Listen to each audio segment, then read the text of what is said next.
여기 세상에서 가장 잔인한 운명의 장난에 휘말린 한 소녀가 있습니다. 불과 어제까지만 해도 그녀는 한국의 소피 마르소라 불리며 모든 남학생들의 책받침 속에서 환하게 웃고 있던 명실상부한 대한민국 최고의 신데렐라였습니다. 하지만 단 하룻밤 사이 신은 그녀에게서 모든 것을 빼앗아 갔습니다. 고속도로 위를 찢는 끔찍한 굉음, 산산조각난 유리창, 그리고 여배우의 생명과도 같은 얼굴에 새겨진 50바늘의 참혹한 흉터.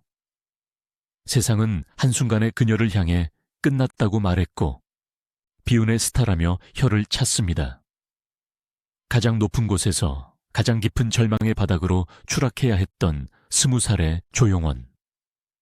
도대체 그날 아침 그녀에게는 무슨 일이 있었던 걸까요? 그리고 얼굴이 찢겨나가는 고통 속에서도 그녀가 끝내 놓지 않았던 삶의 희망은 과연 무엇이었을까요? 이 끔찍한 사고의 비극을 제대로 느끼기 위해서는 우리는 반드시 시간을 거슬러 그 시대로 돌아가 봐야 합니다. 1980년대 초중반의 대한민국에서 조용원이라는 이름 석자가 가졌던 무게감이 어느 정도였는지, 왜 수많은 사람들이 그녀를 그토록 사랑했는지 이해해야만 그녀가 잃어버린 것들의 가치를 알 수 있기 때문입니다. 1980년대는 대한민국 대중문화의 르네상스이자 격병이었습니다. 컬러 텔레비전이 보급되면서 안방극장은 흑백의 단조로움을 벗어던지고 총천연색의 화려함으로 물들기 시작했습니다. 시청자들의 눈은 높아졌고 대중은 더 자극적이고 더 화려한 것을 원했습니다. 당시 충무로와 방송가는 원미경, 이미숙, 정계리 같은 트로이카 여배우들이 장악하고 있었고 그 뒤를 황신혜, 금보라 같은 서구적인 미녀들이 잇고 있었습니다. 바야흐로 짙은 쌍꺼풀과 화려한 화장, 관능적인 섹시함이 미의 기준이던 미녀들의 춘추정욱 시대였습니다. 그런데 바로 그 화려함의 틈새에서 아주 이질적이고 낯선 매력을 가진 소녀가 등장합니다. 1981년 미스 롯데 선발대회. 연예계 최고의 등용문이라 불리던 그곳에 나타난 중학교 3학년 조용원은 다른 참가자들과는 공기부터가 달랐습니다. 짙은 화장으로 어른 흉내를 내던 후보들 사이에서 화장기 없는 수수한 얼굴에 교복이 가장 잘 어울릴 것 같은 깨끗한 소녀. 쌍꺼풀 짙은 큰 눈 대신 가로로 길고 맑은 눈매를 가졌고 웃을 때마다 반달처럼 휘어지는 눈꼬리는 보는 사람의 마음을 단숨에 무장해 제시켰습니다. 심사위원들도 TV를 보던 시청자들도 직감했습니다. 아, 저 아이는 다르다. 기존의 여배우들과는 전혀 다른 종족이 나타났다. 그녀는 보란듯이 인기상을 거머쥐며 화려하게 데뷔했고 곧이어 KBS 8기 공채 탤런트로 선발되며 전설의 시작을 알립니다. 그녀의 등장이 그토록 파괴력이 있었던 이유는 지성미와 청순미의 완벽한 결합 때문이었습니다. 당시 10대들이 열광하던 하이틴 로맨스의 감성을 조용원 씨만큼 완벽하게 대변하는 인물은 없었습니다. 그녀는 섹시하지도 요염하지도 않았습니다. 대신 그녀에게서는 풋풋한 비누향과 묵직한 책 냄새가 났습니다. 도서관 창가에 앉아 시집을 읽고 있을 것 같은 문학소녀의 이미지, 가냘픈 몸매와 하얀 피부, 그리고 어딘가 모르게 우수에 젖은 눈빛은 남성들의 보호 본능을 강하게 자극했습니다. 사람들은 그녀를 한국의 소피 마르소라 불렀습니다. 영화 속 소피 마르소가 보여주었던 그 섬세하고 풋풋한 10대의 감성을 한국에서 재현해낼 수 있는 유일한 배우였기 때문입니다. 억지로 꾸미지 않은 날 것 그대로의 순수함이 그녀의 가장 큰 무기였습니다. 데뷔와 동시에 그녀의 인기는 수직 상승했습니다. 드라마 보통 사람들을 시작으로 영화계의 러브콜이 쏟아졌고 특히 광고계는 조용원이라는 이름으로 도배되다시피 했습니다. 제과, 의류, 화장품, 전자제품 등 TV만 틀면 그녀가 나왔고 그녀가 광고하는 제품은 불티나게 팔려나갔습니다. CF 퀸이라는 수식어는 당연했습니다. 남학생들의 사물함 문 안쪽에는 어김없이 그녀의 브로마이드가 붙어 있었고 그녀는 80년대 대한민국 청소년들의 가장 보편적이고 절대적인 첫사랑이었습니다. 김희아의 전인화 씨와 함께 중앙대학교 연극영화과에 입학해 중앙대 3대 미녀라 불릴 때도 가장 어리고 보호해주고 싶은 막내 여동생 같은 이미지로 독보적인 사랑을 받았던 그녀. 그렇게 세상 모든 스포트라이트가 그녀를 비추던 그때 운명은 예고 없이 그녀를 덮쳤습니다. 하지만 그녀가 단순히 예쁜 하이틴 스타로만 남았다면 오늘날 우리가 그녀를 이렇게까지 그리워하지는 않았을 겁니다. 그녀에게는 배우로서의 명확한 욕심과 천재성이 있었습니다. 1914년 함영중 감독의 영화 은 조용원이라는 배우를 재평가하게 만든 결정적인 작품이었습니다.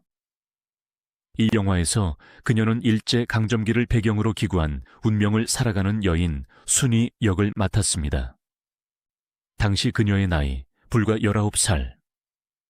화려한 도시 소녀 이미지가 강했던 그녀가 흑투성이 분장을 하고 비극적인 시대를 온몸으로 살아내는 연기를 한다고 했을 때 우려의 시선도 많았습니다. 그 어린아이가 감당할 수 있는 배역이 아니다.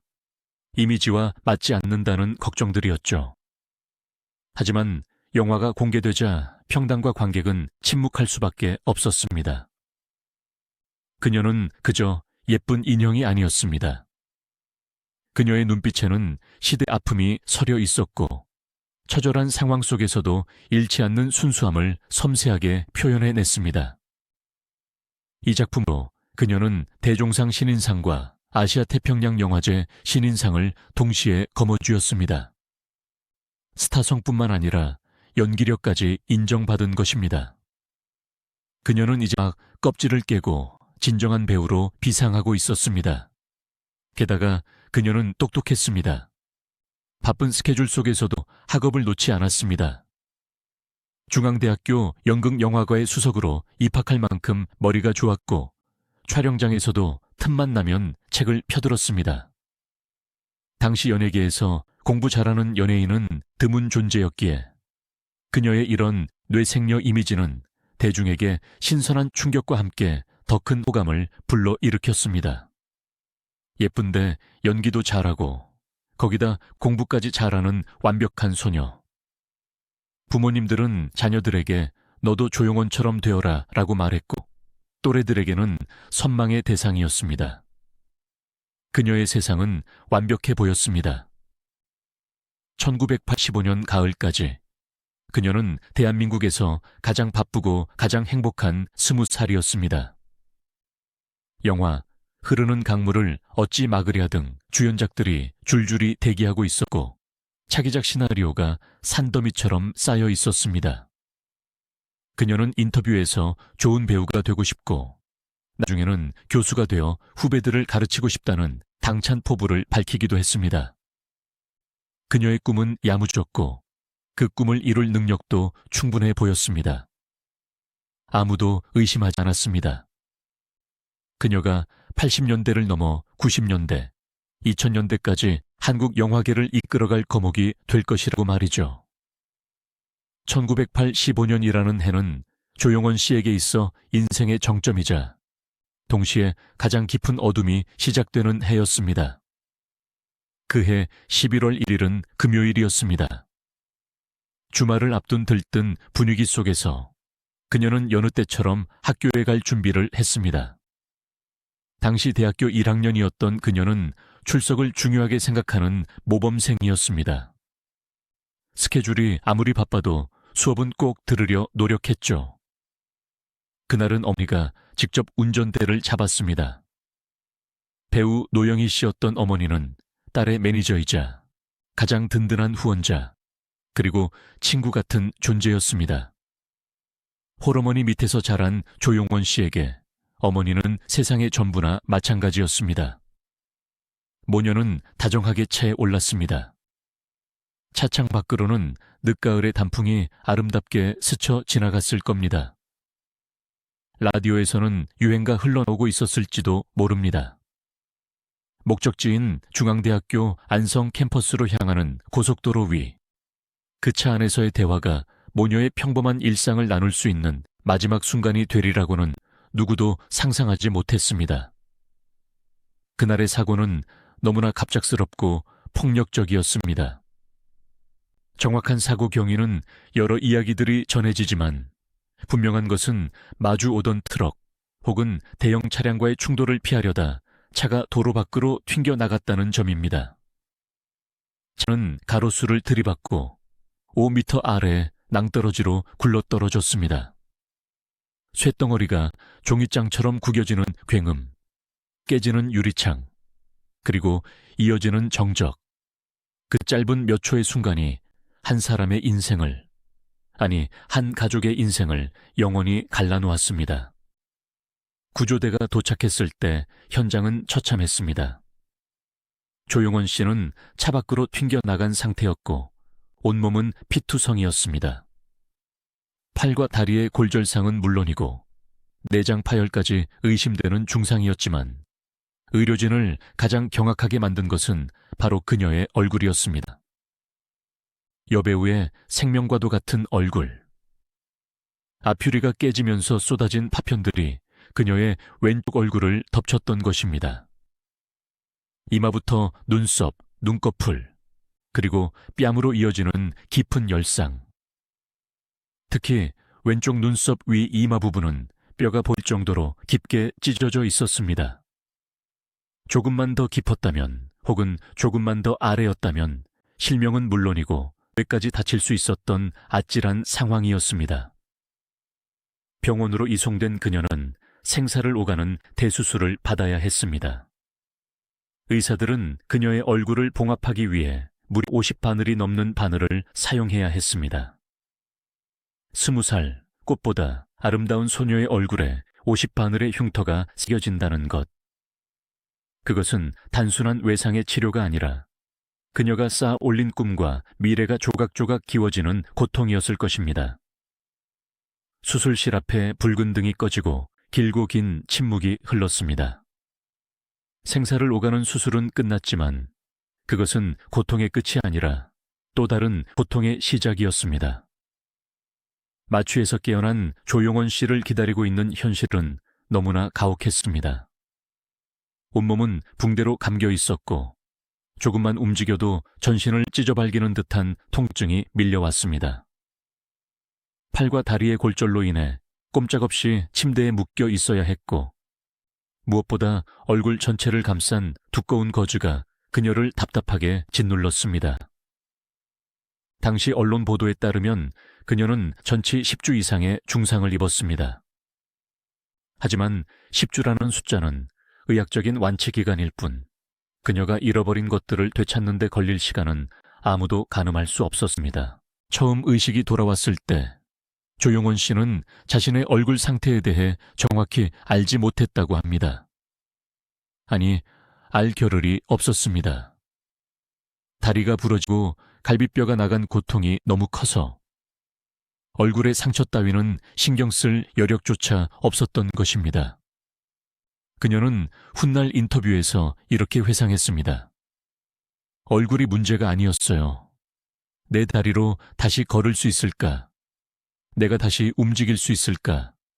그 공포가 저를 지배했죠. 배우에게 얼굴은 생명과도 같지만 죽음의 문턱에서 돌아온 20살 소녀에게는 당장 숨쉬고 움직이는 생존의 문제가 더 절박했던 것입니다. 하지만 시간이 지나고 통증이 조금씩 가라앉기 시작하면서 그녀는 병실의 공기가 어딘가 무겁다는 것을 감지하게 됩니다. 간호사들의 안타까운 눈빛, 문병 온 친구들의 흔들리는 동공, 그리고 무엇보다 어머니의 젖은 눈시울. 그 모든 것이 말해주고 있었습니다. 무언가 아주 잘못되었다는 것을 말이죠. 여기서 우리는 이 비극의 또 다른 주인공, 바로 어머니의 마음에 대해 이야기하지 않을 수 없습니다. 앞서 말씀드렸듯이 그날 운전대를 잡았던 것은 어머니였습니다. 나를 학교에 데려다 주려던 그 평범한 모성애가 끔찍한 사고로 이어졌을 때 어머니가 느꼈을 죄책감의 무게를 감히 상상할 수 있을까요?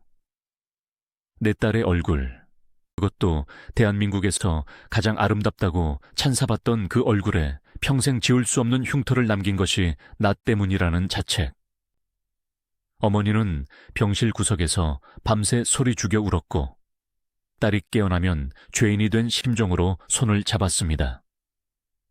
조용원 씨는 그런 어머니의 마음을 너무나 잘 알고 있었습니다.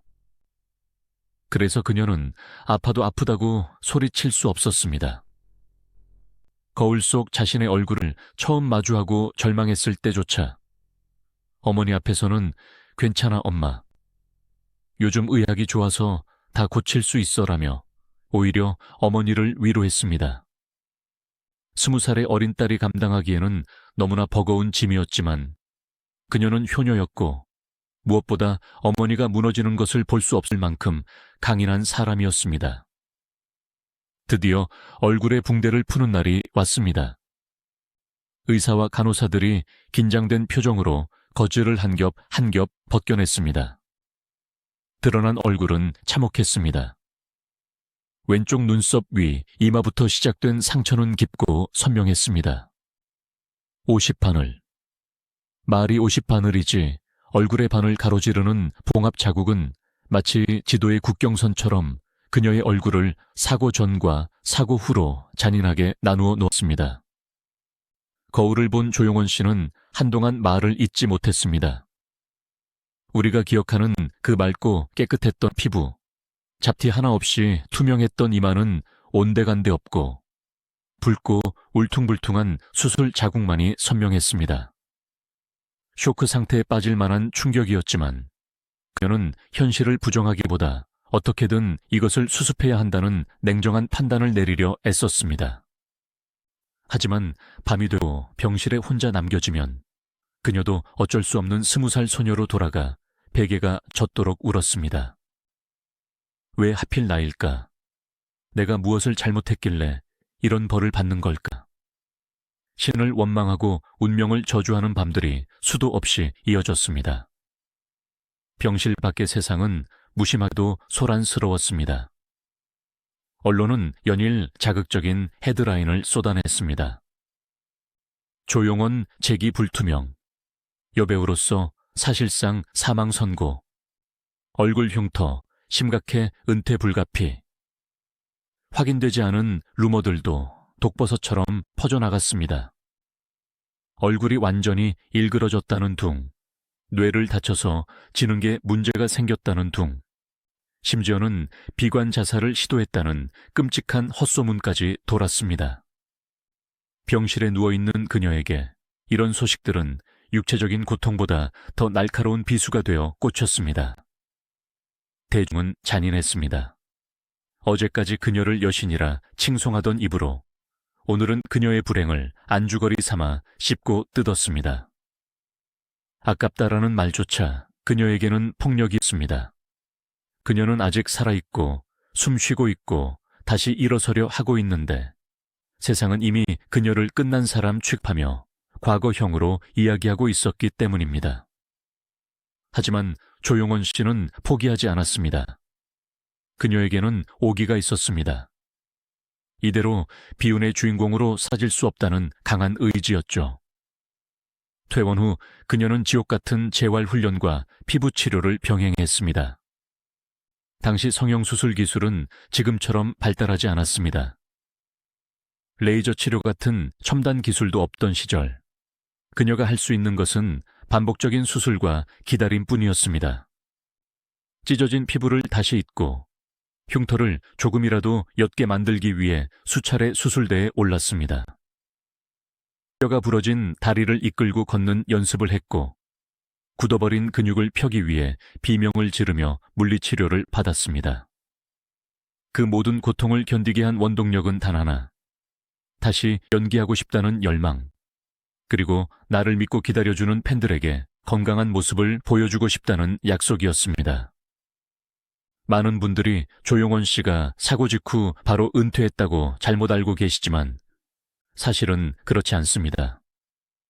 그녀는 놀랍게도 사고 후 1년도 차에 되지 않아 다시 카메라 앞에 섰습니다. 1986년, 아직 몸이 완전히 회복되지 않은 상태에서 그녀는 복귀를 감행합니다. 왜 그렇게 서둘렀을까요? 잊혀지는 것에 대한 두려움이었을 수도 있고, 자신을 걱정하는 사람들에게 나 괜찮아요 라고 증명하고 싶은 마음이었을 수도 있습니다. 혹은 경제적인 이유나 계약 관계 때문이었을 수도 있겠죠. 어쨌든 그녀는 돌아왔습니다. 하지만 예전과 똑같은 모습일 수는 없었습니다. 그녀의 복귀작들을 유심히 살펴보면 안타까운 디테일들이 눈에 들어옵니다. 헤어스타일은 항상 왼쪽 이마를 가리는 비대칭 앞머리를 고수했습니다. 화장은 사고 전보다 훨씬 짙어졌습니다. 흉터를 가리기 위해 두꺼운 파운데이션을 덧발라야 했고, 조명 감독은 그녀의 흉터가 도드라지지 않도록 조명 각도에 신경을 써야 했습니다. 카메라 감독 역시 그녀의 오른쪽 얼굴 위주로 앵글을 잡거나 풀샷보다는 바스트샷에서 교묘하게 앵글을 조정하는 등 배려를 해야 했죠.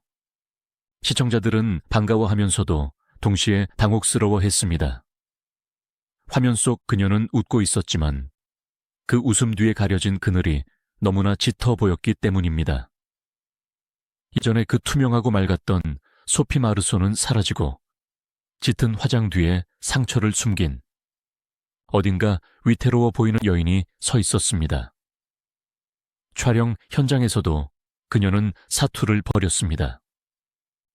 조금만 땀이 나도 화장이 지워져 흉터가 드러날까봐 전전긍긍해야 했고, 야외 촬영 때 바람이라도 불어 머리카락이 날리면 황급히 이마를 가려야 했습니다. 감정 연기에 몰입해야 할 순간에도 자신의 외모를 신경 써야 한다는 사실은 배우로서 엄청난 스트레스였을 것입니다. 대중들의 수군거림도 들려왔습니다. 예전만 못하네. 얼굴이 좀 변한 것 같아. 흉터가 보이는데. 무심코 던지는 그 말들이 그녀의 심장을 갉아먹었습니다. 그녀는 겉으로는 웃으며 방송 활동을 이어갔지만 속으로는 점점 무너져 내리고 있었습니다. 자신의 연기력이나 내면이 아닌 오직 흉터에만 집중되는 시선들. 배우 조용원은 사라지고 사고당한 조용원만 남은 현실. 그것은 그녀가 꿈꾸던 배우의 삶이 아니었습니다. 이 시기 그녀의 필모그래피를 보면 안타까움이 더해집니다. 사고 전에는 청순가련형의 대명사였다면 복귀 후에는 다소 성숙하거나 우울한 배역 혹은 비중이 줄어든 역할들이 주어졌습니다. 방송계에서도 그녀를 어떻게 활용해야 할지 난감해했던 것이죠. 주연급 스타였던 그녀가 조연으로 혹은 단발성 게스트로 소비되는 모습은 그녀 자신에게도 큰 상처였을 것입니다. 그럼에도 불구하고 그녀는 1980년대 후반까지 영화와 드라마를 오가며 최선을 다했습니다. 먼 여행, 긴 터널 같은 작품들에 출연하며 재기의 끈을 놓지 않았습니다. 하지만 대중의 반응은 차가웠고 예전 같은 신드롬은 다시 일어나지 않았습니다. 그녀는 깨달았을 것입니다. 아무리 노력해도 사고 이전의 그 찬란했던 시간으로 돌아갈 수는 없다는 것을. 유리 조각이 남긴 상처는 피부뿐만 아니라 그녀가 서 있던 세상의 기반까지 무너뜨려 놓았던 것입니다. 결국 그녀는 인생의 가장 큰 결단을 내리게 됩니다. 한국에서는 더 이상 배우로서, 아니 온전한 한 인간으로서 숨쉬기가 힘들다는 판단. 어디를 가도 따라다니는 동정 어린 시선과 흉터는 좀 어떻냐는 무례한 질문들로부터 도망치고 싶었을 것입니다. 그녀는 자신을 아무도 모르는 곳, 자신의 과거와 명성이 통하지 않는 곳에서 처음부터 다시 시작하고 싶다는 갈망을 품게 됩니다. 그것은 도피였을까요? 아니면 새로운 도전이었을까요? 1990년, 그녀는 돌연 일본 유학길에 오르겠다는 폭탄 선언을 합니다. 당시 그녀의 나이 24살. 배우로서 한창 꽃 피워야 할 나이에 그녀는 모든 것을 내려놓고 낯선 땅으로 떠날 준비를 시작합니다. 짐 가방 속에는 대본 대신 두꺼운 일본어 교재와 전공 서적들이 채워졌습니다. 사람들은 수군거렸습니다. 저러다 말겠지. 시집 가려고 유학 가는 척하는 거 아니냐. 하지만 그녀의 눈빛은 그 어느 때보다 단호했습니다. 이것은 단순한 유학이 아니라 무너진 자존감을 다시 세우기 위한 처절한 생존 본능이었으니까요. 1990년 김포공항 출국장. 24살의 조용원 씨가 비행기에 몸을 실었습니다. 창밖으로 멀어지는 서울의 풍경을 내려다보며 그녀는 무슨 생각을 했을까요? 아마도 그것은 단순한 작별 인사가 아니었을 것입니다. 자신을 짓누르던 비운의 여배우라는 타이틀, 동정 섞인 시선, 그리고 거울을 볼 때마다 마주해야 했던 사고의 기억들과의 결별이었을 테니까요. 도착한 도쿄의 공기는 서울과 달랐습니다. 그곳에서 그녀는 더 이상 유명 인사가 아니었습니다. 길을 걸어도 아무도 뒤를 돌아보지 않았고 식당에서 혼자 밥을 먹어도 수군거리는 사람이 없었습니다. 한국에서는 상상할 수 없었던 그 완벽한 익명성. 그것은 처음에는 낯선 고독이었지만 곧 그녀에게 숨을 쉴 수 있는 자유가 되었습니다. 화장을 옅게 하고 모자를 푹 눌러쓴 채 도쿄의 인파 속에 섞여 들었을 때 그녀는 비로소 여배우 조용원이 아닌 인간 조용원으로 돌아가는 해방감을 맛보았을지도 모릅니다. 하지만 유학 생활은 낭만적인 도피처가 아니었습니다. 그것은 또 다른 전쟁터였습니다. 당시 일본의 물가는 살인적이었고 환율조차 유학생들에게 가혹했습니다. 한국에서 벌어둔 돈이 있었다고는 하나 학비와 생활비를 감당하기에는 턱없이 부족했습니다. 화려한 조명 아래서 최고급 대우를 받던 그녀가 다다미 몇 장짜리 좁은 자취방에서 컵라면으로 끼니를 때우며 밤을 새워야 했습니다. 언어의 장벽은 거대한 성벽처럼 앞을 가로막았습니다.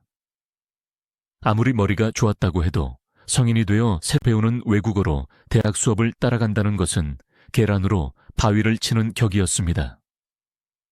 일본 학생들은 그녀가 한국의 톱스타였다는 사실을 몰랐습니다. 그저 일본어가 서툰 늦깎이 외국인 유학생으로만 대할 뿐이었죠. 자존심이 상할 수도 있었지만 조용원 씨는 오히려 그것을 기회로 삼았습니다. 내 얼굴이 아니라 내 실력으로 인정받겠다. 그녀는 지독하게 공부했습니다. 남들이 잠든 새벽, 그녀의 방불은 꺼질 줄 몰랐습니다. 사전을 씹어 먹을 듯이 단어를 외우고 녹음기를 틀어놓고 발음을 교정했습니다. 그녀의 1차 목표는 일본의 사학명문 와세다 대학교였습니다. 일본인들에게도 입시 지옥을 뚫어야 들어갈 수 있는 곳. 그녀는 보란듯이 와세다 대학교 문학부에 입학했고 이어 동대학원에서 석사 학위까지 취득했습니다. 한국 언론에 이 소식이 전해졌을 때 사람들은 반신반의했습니다. 그냥 연예인 특례 입학 아니야? 입만 걸어놓은 거겠지. 하지만 그녀는 그런 편견들을 성적표로 박살냈습니다. 그녀의 학업 성취는 진짜였습니다. 도서관 사서가 그녀의 얼굴을 기억할 정도로 그녀는 책 속에 파묻혀 살았습니다. 사고 후유증으로 비가 오거나 날이 흐리면 온몸이 쑤시고 얼굴의 상처 부위가 욱신거렸지만 그녀는 진통제를 삼키며 책장을 넘겼습니다. 육체의 고통을 지식의 희열로 잊으려 했던 것일까요? 그녀에게 공부는 단순한 학위 취득이 아니라 무너진 자존감을 다시 세우는 재활훈련이자 세상에 대한 복수였습니다. 나를 불쌍하게 보지 마라. 나는 이렇게 단단해지고 있다. 와세다 대학을 졸업한 후 그녀는 거기서 멈추지 않았습니다. 그녀의 시선은 더 높은 곳, 바로 일본 최고의 지성들이 모인다는 도쿄 대학교로 향했습니다. 도쿄대 대학원 사회정보학 박사과정. 이것은 한국으로 치면 서울대 박사과정 이상의 그야말로 학계의 엘리트 코스였습니다. 외국인, 그것도 연예인 출신 여성이 도쿄대 박사과정에 들어간다는 것은 일본 내에서도 극히 드문 일이었습니다. 입학시험 준비 기간 동안 그녀는 세상과 담을 쌓았습니다. 그리고 마침내 합격 통지서를 손에 쥐었을 때 그녀는 아마 사고 이후 처음으로 마음 깊은 곳에서 우러나오는 환희의 눈물을 흘렸을 것입니다. 그것은 대종상 신인상을 받았을 때보다 더 짜릿하고 더 묵직한 성취였을 테니까요. 그녀가 전공한 사회정보학이라는 분야도 의미심장합니다. 미디어와 사회, 그리고 정보가 인간에게 미치는 영향을 연구하는 학문. 어쩌면 그녀는 자신이 몸담았던 연예계의 생리, 대중의 심리, 그리고 미디어가 한 개인을 어떻게 우상으로 만들고 또 어떻게 파괴하는지를 학문적으로 규명하고 싶었는지도 모릅니다. 자신이 겪은 비극을 감정적으로만 소비하는 것이 아니라 객관적인 데이터와 이론으로 분석하여 세상의 이치를 깨닫고 싶었던 것이죠. 박사과정 중 그녀는 한일 문화 콘텐츠 교류에 대한 깊이 있는 연구를 진행했고, 이는 훗날 그녀가 사업가로 변신하는 중요한 밑거름이 됩니다. 도쿄대 캠퍼스를 거니는 그녀의 모습은 80년대 하이틴 스타의 모습과는 사뭇 달랐을 것입니다. 화장기 없는 얼굴에 뿔테 안경, 두꺼운 전공 서적을 품에 안은 모습. 비록 얼굴에는 희미한 흉터가 남아 있었지만 그 눈빛만큼은 그 어떤 여배우보다 깊고 지적이었을 것입니다. 이 시기 그녀가 한국과 완전히 단절된 것은 아니었습니다. 방학 때나 틈이 날 때 귀국하여 근황을 알리기도 했습니다. 90년대 중반, 그녀는 잠시 한국 방송에 얼굴을 비추거나 뮤지컬 제작자로 변신해 화제를 모으기도 했습니다. 특히 뮤지컬 지하철 1호선의 원작자인 극단 학전의 김민기 대표와 인연을 맺거나 일본 뮤지컬을 한국에 소개하는 가교 역할을 자처했습니다. 이때 대중들이 목격한 조용원 씨는 더 이상 가련한 비운의 여주인공이 아니었습니다. 유창한 일본어로 비즈니스를 주도하고 논리 정연하게 자신의 견해를 밝히는 커리어 우먼이었습니다. 사람들은 놀랐습니다. 우리가 알던 그 여리여리한 조용원이 맞나? 그녀는 강해져 있었습니다. 아니, 단단해져 있었습니다. 50바늘의 상처가 아물면서 생긴 굳은 살이 그녀의 내면을 갑옷처럼 감싸고 있었던 것입니다. 1997년, 그녀는 영화 관련 잡지인 시네버스를 창간하고 사업가로서 본격적인 행보를 시작했습니다. 또한 일본어 교육교재를 집필하거나 번역서를 출간하기도 했습니다.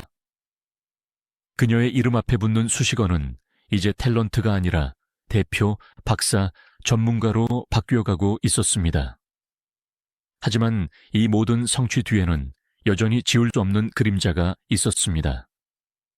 한국에 들어올 때마다 쏟아지는 언론의 과도한 관심, 그리고 어김없이 따라붙는 결혼은 언제 하느냐, 얼굴 흉터는 다 나았느냐는 식의 사적인 질문들. 그녀는 지적인 대화를 원했지만 미디어는 여전히 그녀를 가십의 대상으로만 소비하려 했습니다. 도쿄대 박사라는 타이틀조차 비운의 스타가 공부까지 잘했다는 식의 흥미 위주 스토리텔링으로 변질되곤 했습니다. 그녀는 점점 깨달았을 것입니다. 한국이라는 무대는 여전히 자신을 1985년에 조용원으로 박제해두고 있다는 것을요. 아무리 노력해서 새로운 성취를 이루어도 사람들은 그녀에게서 의소년화사고 당시의 비극만을 보려 했습니다. 그녀가 일본 생활을 더 편안하게 느꼈던 이유도 여기에 있었을 겁니다. 일본에서 그녀는 조용원 박사 그 자체로 평가받을 수 있었지만 한국에서는 영원히 교통사고 난 여배우라는 꼬리표를 떼어낼 수 없었으니까요. 2000년대 초반, 그녀는 다시금 대중의 시야에서 서서히 멀어지기 시작합니다. 영화 출연 등을 끝으로 연기 활동을 거의 중단하고 완전한 일반인의 삶 혹은 사업가로서의 삶으로 무게 중심을 옮깁니다. 그것은 은둔이 아니라 자신의 존엄을 지키기 위한 선택적 거리두기였습니다. 그녀의 일본 생활을 지켜본 지인들은 하나같이 입을 모아 말합니다. 조용원 씨는 정말 치열하게 살았다고. 그녀는 잃어버린 젊음을 보상받으려는 듯 1분 1초도 허투루 쓰지 않았다고 합니다. 어쩌면 그녀 마음속 깊은 곳에는 보여주고 싶은 대상이 있었을지도 모릅니다. 자신을 걱정하다 눈물 속에 돌아가신 아버지, 그리고 평생 죄책감을 안고 사시는 어머니에게 나 이렇게 잘 살고 있어요. 걱정하지 마세요라고 증명하고 싶었던 효심이 그녀를 그토록 혹독한 학문의 길로 이끌었는지도 모릅니다.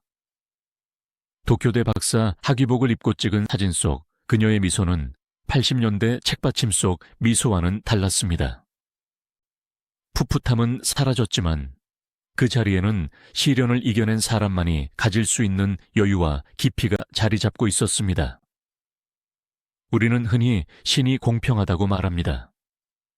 한쪽 문을 닫으면 다른 쪽 창문을 열어준다고 하죠. 하지만 조용원 씨의 경우 신이 문을 닫았다기보다는 그녀 스스로 닫힌 문을 부수고 벽에 새로운 창문을 낸 경우에 가깝습니다. 얼굴의 아름다움이 사라진 자리에 지성의 아름다움을 채워 넣은 그녀의 30대는 화려했던 20대보다 훨씬 더 드라마틱하고 위대했습니다. 그녀는 스타에서 내려와 사람이 되는 법을 배웠고 이미지가 아닌 실체로 살아가는 법을 터득했습니다. 이제 그녀는 연예계라는 좁은 물에서 벗어나 더 넓은 세상의 바다로 항해를 시작하고 있었습니다. 하지만 그렇게 완벽하게 재기한 것처럼 보였던 그녀가 왜 2000년대 중반 이후로는 철저하게 자취를 감추었을까요? 박사 학위도 받았고 사업 수완도 있었으며 여전히 그녀를 기다리는 팬들이 있었는데 말입니다. 도쿄와 서울을 오가며 활발하게 활동할 것 같았던 그녀가 다시금 긴 침묵 속으로 들어간 이유는 무엇이었을까요? 여기에는 우리가 미처 알지 못했던 또 다른 개인적인 아픔과 현실적인 고민들이 숨겨져 있었습니다. 2000년대 초반 도쿄대학교 대학원에서 사회정보학 박사과정을 수료하고 한국으로 돌아온 조용원 씨의 위상은 달라져 있었습니다. 과거의 그녀가 보호 본능을 자극하는 비운의 여배우였다면 돌아온 그녀는 지적이고 당당한 지식인이었습니다. 영화 주간지의 발행인으로서 그리고 원어민 수준의 일본어 실력을 갖춘 문화사업가로서 그녀는 여의도와 충무로가 아닌 비즈니스 현장에서 바쁘게 움직였습니다. 각종 교육 프로그램이나 인터뷰에서 섭외 영순위였던 것은 당연했습니다. 사람들은 궁금해했습니다.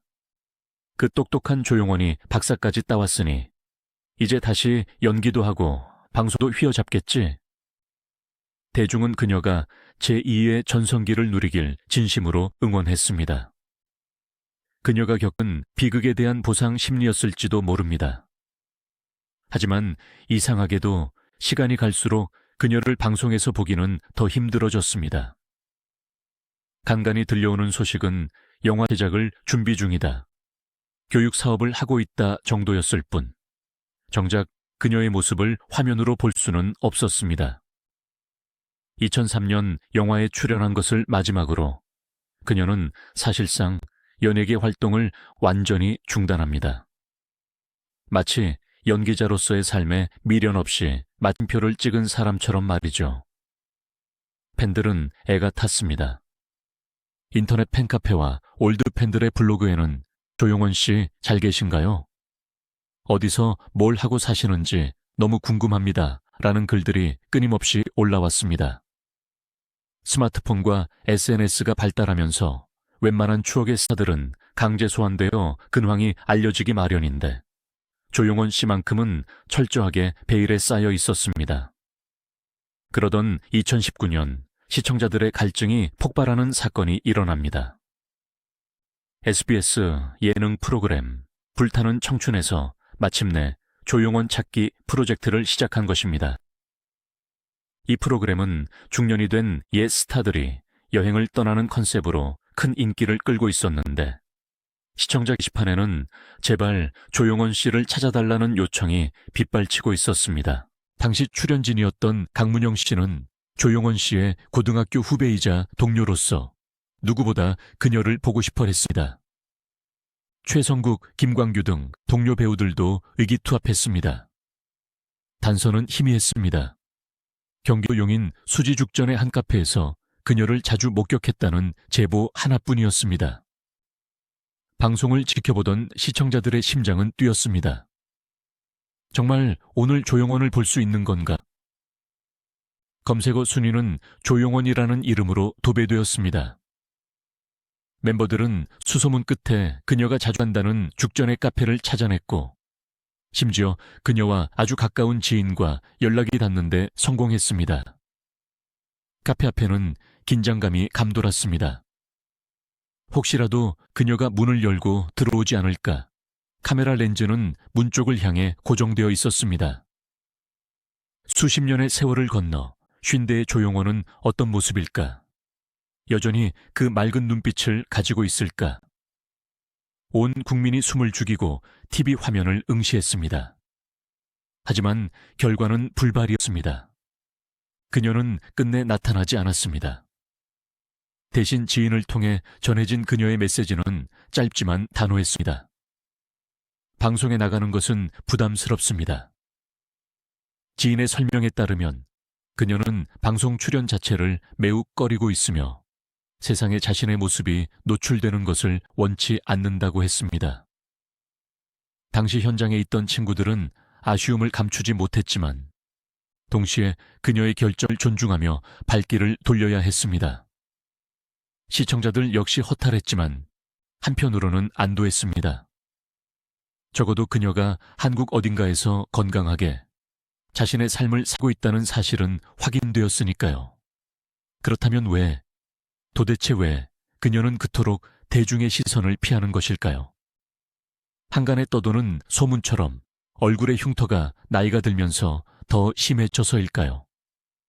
성형 부작용 때문에 숨어 사는 것일까요? 아닙니다. 그녀를 목격한 지인들과 동네 주민들의 증언은 전혀 달랐습니다. 여전히 곱다. 나이가 들었지만 예전의 그 청순한 분위기는 그대로다. 흉터가 있긴 하지만 눈에 띌 정도는 아니다. 즉, 외모 때문에 못 나오는 것이 아니라는 겁니다. 그녀가 침묵을 선택한 진짜 이유는 훨씬 더 인간적이고 가슴 아픈 사연에 맞닿아 있습니다. 첫 번째 이유는 바로 어머니입니다. 앞서 말씀드렸듯 그녀의 비극적인 사고, 당시 운전대를 잡았던 분은 어머니였습니다. 평생 딸에 대한 죄책감을 안고 사셨을 어머니. 조용원 씨는 그런 어머니에게 끔찍할 정도로 효녀였습니다. 나이가 들면서 어머니의 건강이 악화되었고 조용원 씨는 아픈 어머니를 간호하는데 자신의 모든 시간을 쏟고 있다고 전해집니다. 병원과 집을 오가는 생활. 혹시라도 방송에 나가서 다시 옛날 사고 이야기가 회자되면 늙고 병든 어머니가 또다시 죄책감에 시달리며 고통받지 않을까 걱정하는 마음이 컸을 것입니다. 그녀에게 세상의 환호보다 중요한 것은 어머니의 마음 편한 노후였던 것이죠. 그녀가 아직 결혼하지 않고 싱글로 지내는 이유 중 하나도 어머니 곁을 지키기 위해서라는 이야기가 지인들 사이에서 나올 정도입니다. 두 번째 이유는 평범한 삶에 대한 갈망입니다. 그녀는 너무 어린 나이에 너무 뜨거운 스포트라이트를 받았습니다. 그리고 그 대가로 너무나 큰 고통을 치러야 했습니다. 대중의 관심은 때로는 사랑이었지만 때로는 날카로운 흉기였습니다. 얼굴에 흉터가 생겼다는 이유만으로 입방에 오르고 재기를 위해 발버둥 칠 때마다 망가졌다는 소리를 들어야 했던 20대의 기억. 그녀는 이제 조용원이라는 이름 석자가 주는 무게를 내려놓고 싶었을 겁니다. 누군가의 구경거리가 되는 삶이 아니라 그냥 동네 카페에서 편하게 커피를 마시고 마트에서 장을 보고 친구들과 수다를 떠는 익명의 자유를 누리고 싶었던 것입니다. 사업가로서 사람들을 만날 때도 아, 옛날 그 배우라는 시선보다는 비즈니스 파트너로서 존중받기를 원했기에 미디어 노출을 극도로 자제해 온 것입니다. 세 번째는 그녀의 완벽주의적 성향 때문일 수도 있습니다. 조용원 씨는 무엇 하나 허투루 하는 법이 없는 사람이었습니다.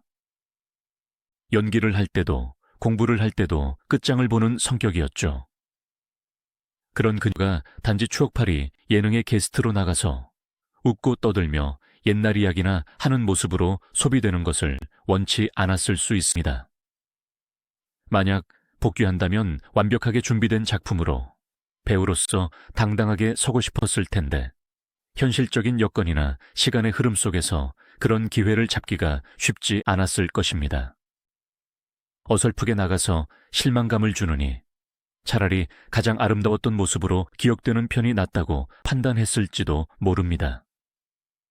지금 현재 2020년대를 살아가는 조용원 씨는 한국과 일본을 오가며 무역 및 마케팅 관련 사업을 하고 있는 것으로 알려져 있습니다. 서울 강남이나 용인 수지 등지에서 가끔 목격담이 들려오기도 합니다. 목격자들의 말은 한결같습니다. 굉장히 지적으로 보였다. 옷차림은 수수했지만 귀티가 흘렀다. 그녀는 여전히 공부하고 일하고 누군가를 만나며 치열하게 살아가고 있습니다. 단지 카메라 렌즈 밖에서 말이죠. 2019년 불타는 청춘 제작진에게 그녀가 보낸 거절의 메시지는 역설적으로 그녀가 얼마나 단단한 사람인지를 보여주었습니다. 대중의 호기심에 휘둘리지 않고 자신이 정한 원칙과 현재의 삶을 지키겠다는 의지. 그것은 20살의 나이에 50바늘을 꿰매고도 다시 일어섰던 그 강인함의 연장선상에 있습니다. 그녀는 숨어있는 것이 아니라 자신의 삶을 보호하고 있는 것입니다. 그녀의 침묵은 세상에 대한 두려움이 아니라 자신을 사랑하는 방식이었던 것입니다. 우리는 이제 그녀의 선택을 존중해야 할 때가 왔는지도 모릅니다. 왜 안 나오지? 라고 보채기보다 안 나오는 이유가 있겠지. 그곳에서 행복하길이라고 빌어주는 것. 그것이 한때 우리의 마음을 훔쳤던 첫사랑에 대한 예의가 아닐까요? 그녀는 비록 TV 속에는 없지만 우리와 같은 하늘 아래서 같은 공기를 마시며 우리처럼 나이 들어가고 있습니다. 50대의 조용원은 20대의 조용원보다 주름은 늘었을지언정 그 삶의 깊이는 비교할 수 없을 만큼 깊어졌을 것입니다. 하지만 이야기는 여기서 끝이 아닙니다. 이 긴 여정의 끝에서 우리는 마지막 질문을 던져야 합니다. 조용원이라는 배우가 한국 대중문화사에 남긴 진짜 의미는 무엇일까요? 단지 예뻤던 배우, 사고로 사라진 배우가 전부일까요? 아닙니다. 그녀의 인생은 우리에게 상처를 안고 살아가는 법, 그리고 타인의 시선으로부터 자유로워지는 법에 대한 묵직한 교훈을 남겼습니다. 우리는 흔히 인생을 한 편의 영화에 비유하곤 합니다. 그렇다면 조용원 씨의 인생 영화는 어떤 장르일까요? 데뷔 초창기는 풋풋한 하이틴 로맨스였고 사고가 났던 그해 가을은 처절한 재난 영화였으며 재활과 유학 생활은 치열한 휴먼 드라마였습니다. 그리고 지금 대중의 시선 뒤로 사라진 그녀의 삶은 여백의 미가 가득한 예술 영화처럼 흐르고 있습니다. 많은 사람들이 그녀를 보며 안타깝다, 비운의 스타다라고 혀를 차지만 감히 말하건대 그것은 우리의 오만일지도 모릅니다. 그녀의 영화는 아직 끝나지 않았고 엔딩 크레딧은 올라가지 않았기 때문입니다. 단지 우리가 볼 수 없는 스크린에서 상영되고 있을 뿐이죠. 조용원이라는 배우가 한국 대중문화사에 남긴 발자취는 생각보다 깊고 넓습니다. 그녀는 단순히 예뻤던 여배우 이상의 의미를 가집니다. 1980년대 여배우에게 요구되던 덕목이 오직 외모와 순종적인 이미지였던 시절, 그녀는 지성이라는 새로운 무기를 들고 나왔습니다. 중앙대 수석 입학, 와세다대 석사, 도쿄대 박사. 그녀는 연예인은 딴따라 라는 당대의 편견을 보란 듯이 깨부수며 후배 연예인들에게 공부하는 배우, 생각하는 배우의 롤모델이 되었습니다. 오늘날 많은 아이돌이나 배우들이 학업을 병행하고 전문적인 지식을 쌓으려 노력하는 그 흐름의 시초에 바로 조용원 씨가 서 있었던 것입니다. 또한 그녀는 상처를 대하는 태도에 있어서 우리에게 거대한 울림을 줍니다. 얼굴에 50바늘의 흉터가 남는다는 것. 이미지가 생명인 여배우에게 그것은 사형 선고나 다름없었습니다. 보통의 사람이라면 세상과 문을 닫고 평생을 비관 속에 숨어 지냈을지도 모릅니다. 술에 의존하거나 극단적인 선택을 생각했을 수도 있습니다. 하지만 그녀는 그 흉터를 안고 세상 밖으로 나왔습니다. 물론 처음에는 머리카락으로 가리고 짙은 화장으로 덮으려 애썼지만 결국 그녀가 선택한 치유법은 흉터 자체를 없애는 것이 아니라 흉터보다 더 큰 내면의 빛을 키우는 것이었습니다. 외모가 무너지자 지성을 채웠고 인기가 사라지자 자존감을 채웠습니다. 그녀의 삶은 일본의 도자기 수리 기법인 킨츠기를 떠올리게 합니다. 깨진 도자기를 버리는 것이 아니라 그 깨진 틈을 금으로 메워 더 가치 있고 아름다운 예술품으로 재탄생시키는 것. 조용원 씨의 인생이 바로 그러했습니다. 사고의 상처는 그녀를 깨뜨렸지만 그녀는 그 틈을 노력과 열정이라는 금으로 메워 사고 이전보다 더 단단하고 고귀한 영혼을 완성해냈습니다. 2019년 우리가 그토록 그녀를 찾고 싶어 했던 이유는 단순한 호기심 때문만은 아니었을 겁니다. 팍팍하고 힘겨운 현재를 살아가는 우리에게 1980년대라는 순수의 시대에 대한 향수, 그리고 그 시절 우리가 가장 사랑했던 첫사랑의 안부를 확인하고 싶은 마음이었겠죠. 하지만 그녀는 침묵으로 대답했습니다. 나를 찾지 말라는 그 거절은 역설적으로 그녀가 얼마나 행복하게 잘 지내고 있는지를 보여주는 방증입니다. 정말로 삶이 비참하거나 경제적으로 궁핍했다면 혹은 관심이 고파다면 방송국의 거액의 출연료 제한을 뿌리치지 못했을 것입니다. 그녀가 단호하게 거절할 수 있었던 것은 지금의 삶이 충분히 만족스럽고 평온하기 때문입니다.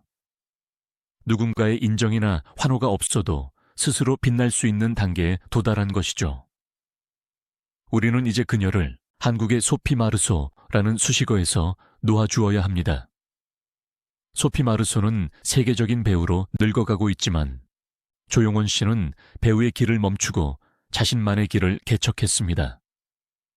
그녀는 누군가의 닮은 꼴이 아니라 대체 불가능한 조용원 그 자체입니다. 화려한 레드카펫 위에는 없지만 아픈 어머니의 휠체어를 미는 병원 복도에서, 치열한 비즈니스 미팅룸에서, 그리고 조용한 서재에서 그녀는 매 순간 주연 배우로서 자신의 삶을 연기하고 있습니다. 가끔 인터넷 커뮤니티에는 그녀의 리즈 시절 사진이 올라옵니다. 맑은 눈망울, 수줍은 미소.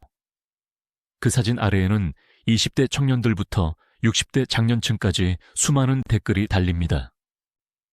전설의 미모다. 지금 봐도 촌스럽지 않다. 어딜 써든 행복하시길. 세대를 뛰어넘어 이렇게 사랑받는 배우가 또 있을까요? 그녀의 활동 기간은 불과 5년 남짓으로 매우 짧았지만 그 짧은 시간 동안 그녀가 뿜어낸 빛은 40년이 지난 지금까지도 우리의 가슴 속에 잔상으로 남아 있습니다. 마치 밤하늘을 가로지르는 유성처럼 찰나였기에 더 아름답고 사라졌기에 더 간절한 존재. 조용원 씨, 당신은 알고 계시나요? 당신이 대중의 시야에서 사라진 그 긴 시간 동안에도 당신은 여전히 누군가의 첫사랑이었고 누군가의 청춘이었으며 누군가의 아픈 손가락이었다는 사실을요. 당신이 얼굴의 흉터 때문에 괴로워하며 거울을 깼던 그 밤에도 우리는 당신의 완벽한 얼굴보다 당신의 살아있음을 감사해 했습니다. 당신이 일본의 좁은 방에서 외로움과 싸우며 책장을 넘기던 그 새벽에도 우리는 당신의 재기를 마음속으로 응원했습니다. 이제 우리는 당신을 비운의 스타라고 부르지 않겠습니다. 당신은 비운을 이겨낸 승리의 아이콘입니다. 당신이 선택한 그 평범하고 조용한 삶이 화려한 스포트라이트보다 더 눈부시기를 진심으로 바랍니다.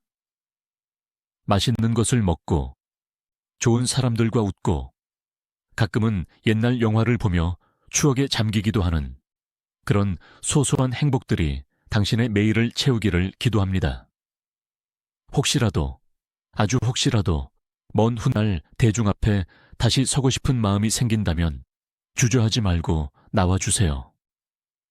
당신의 얼굴에 주름이 얼마나 늘었든, 흉터가 어떻게 변했든, 우리는 1985년의 소녀를 맞이하듯 뜨겁게 당신을 환영할 준비가 되어 있으니까요. 하지만 끝내 나오지 않으셔도 괜찮습니다. 당신이 어디선가 건강하게 숨 쉬고 있다는 사실만으로도 당신의 팬들에게는 충분한 위로가 됩니다. 이야기를 마치는 지금 머릿속에 한 가지 장면이 그려집니다. 늦가을의 어느 햇살 좋은 오후, 용인의 한적한 공원 벤치에 앉아 책을 읽고 있는 중년의 여인. 바람이 불어와 머리카락을 흐트리자 이마에 희미한 흉터가 드러납니다. 하지만 그녀는 더 이상 황급히 머리를 매만지거나 고개를 숙이지 않습니다. 그저 덤덤하게 책장을 넘기며 편안한 미소를 지을 뿐입니다. 그 미소 속에 그녀의 지난 40년 세월이 그 치열했던 고통과 극복의 드라마가 모두 녹아 있습니다. 그녀의 이름은 조용원. 영원히 늙지 않는 우리의 첫사랑. 그리고 가장 아름다운 생존자입니다. 세상은 그녀를 잊지 않았지만 그녀는 세상을 잊고 평안을 얻었습니다. 별은 밤하늘에만 떠 있는 것이 아닙니다. 보이지 않는 곳에서 묵묵히 제 자리를 지키며 빛나는 것. 그것이 진짜 별입니다. 오늘 밤 어딘가에서 자신만의 빛으로 살아가고 있을 조용원 씨에게 이 긴 헌사를 바칩니다.